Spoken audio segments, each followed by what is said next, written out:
किसी घने जंगल में एक छोटी चिड़िया च्यूंटी अपने घोंसले में अपने बच्चों के साथ रहती थी। लेकिन जब उसकी असली माँ चली गई तो जंगल की एक बड़ी चिड़िया कोयल उसकी सौतेली माँ बन गई।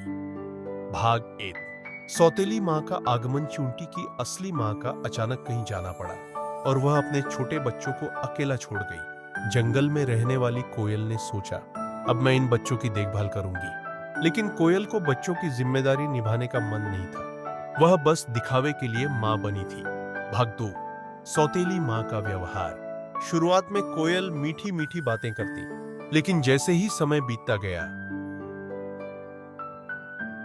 उसका असली रूप सामने आने लगा।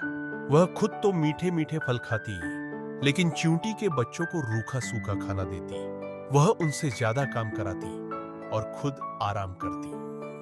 भाग 3। जंगल का न्याय। च्यूंटी के बच्चे दुखी थे, लेकिन वे कुछ कर नहीं सकते थे।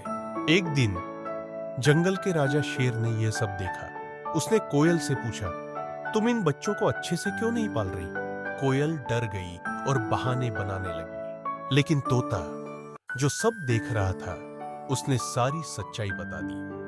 भाग 4। कोयल की सजा। शेर ने कोयल को सजा दी और कहा, अगर तुम मां नहीं बन सकती तो किसी का दिखावा मत करो। कोयल को जंगल से निकाल दिया गया और फिर एक दयालु चिड़िया ने च्यूंटी के बच्चों को अपनाया और उनकी सही तरह से देखभाल करने लगी। सीख, मां कोई भी हो, लेकिन उसे अपने बच्चों से सच्चा प्यार करना चाहिए। झूठ और दिखावा ज्यादा समय तक नहीं टिकते। यह कहानी छोटे बच्चों को सिखाती है कि प्यार और देखभाल सच्चे मन से करनी चाहिए और बुराई का हमेशा अंत होता है। अगर आपको ये कहानी पसंद आई हो तो लाइक, शेयर और सब्सक्राइब करना न भूलें।